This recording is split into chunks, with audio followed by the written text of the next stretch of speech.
Hi, everybody. Welcome to Bookies. Thanks for clicking on the link, and I want to thank every one of you that has watched any of the prior book reviews or made a comment on a video or anything like that. I really appreciate you, so thank you. I'm Bear. Hey, have you ever enjoyed a novel where every one of the main characters is just a terrible person? Maybe just enjoyed it a little bit? Maybe live vicariously a little bit through those characters.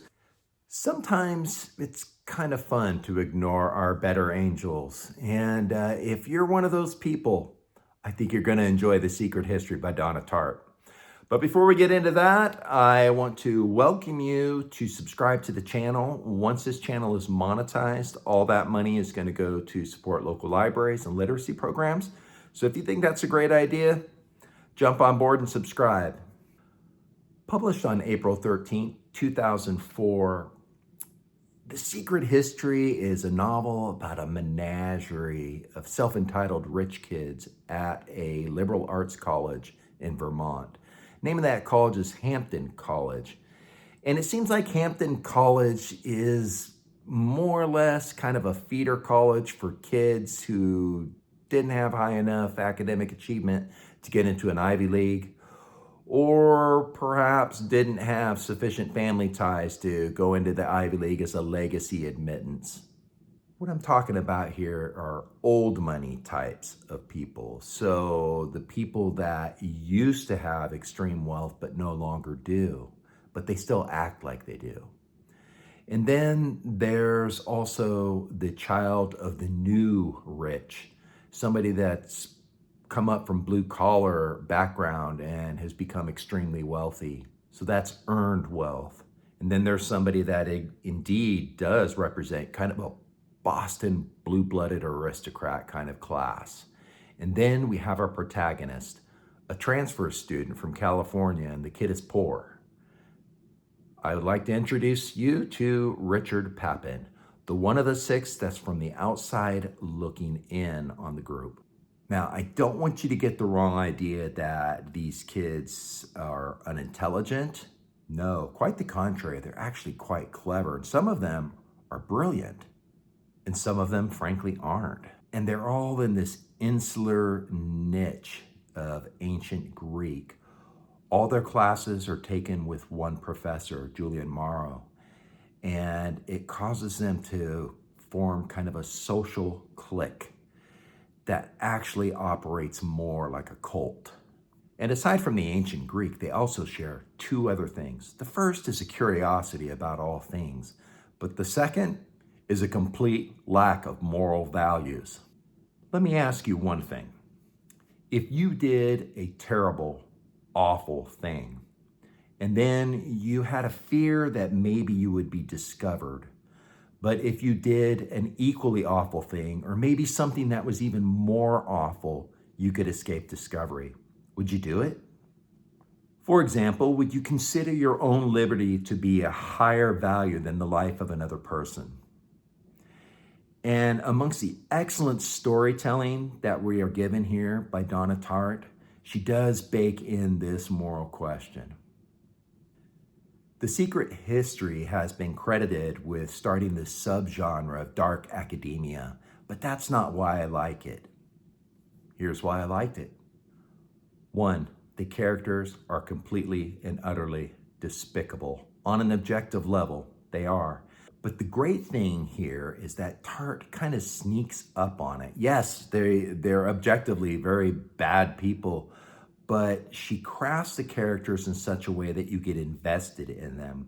Normally, when you have objectively bad people in the novel, you want them to be caught and you want there to be consequences for those actions. But Tartt crafts these characters in such a way that you're kind of okay if they don't get caught, because the character crafting is brilliant. It's very creative in the sense that it creates moral ambiguity when there should be absolutely none. And going back to the character crafting itself, I thought it was quite artful. Tartt gives us characters that from a blue collar perspective, like I have, because that's the way I was raised, that these kind of rich elites are soft and they're foppish. However, they have a great capacity for violence. And I love that dichotomy. These are people that mouth the words of terror and horror and apology, but they absolutely do not mean it. Another thing Tartt does really well is she creates a sense of mystery. You know that something is going on, but you don't know exactly what it is. Here's what I mean. Richard is the new guy to the group, and he's looking at the other members of the group with some suspicion. They seem to constantly be suffering small injuries. They're boiling really odd plants on a stove. Richard discovers bloody clothing. And the thing is, he's curious about what's going on because he hasn't been let in.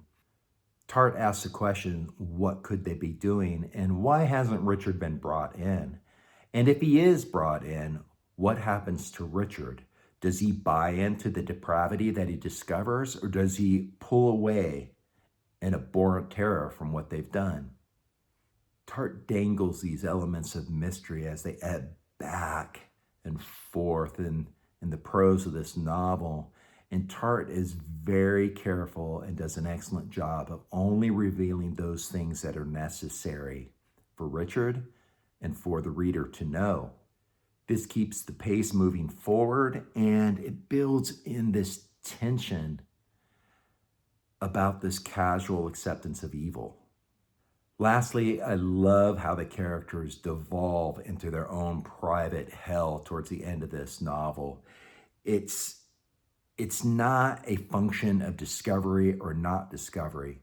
It could be a function of guilt. You'll have to read the novel to find out. But the point is, whether there's discovery or not, there is consequence. And I like that. It gives a nice kind of righteousness to the novel. It's intriguing and it's really satisfying as a reader. For all these reasons, I highly recommend that you read The Secret History by Donna Tartt. It's a very, very good novel, and I rated it as 4.25 stars out of 5. You're going to get a great story. You're going to get compelling characters, whether you like them or not, and there's going to be plenty of intrigue. And if all those elements are your kind of novel, read it. And with that, right about now, you're going to see a little circle with me as a younger man when I was a naval officer. And if you click on that, you can subscribe. Everybody, have a great day and God bless.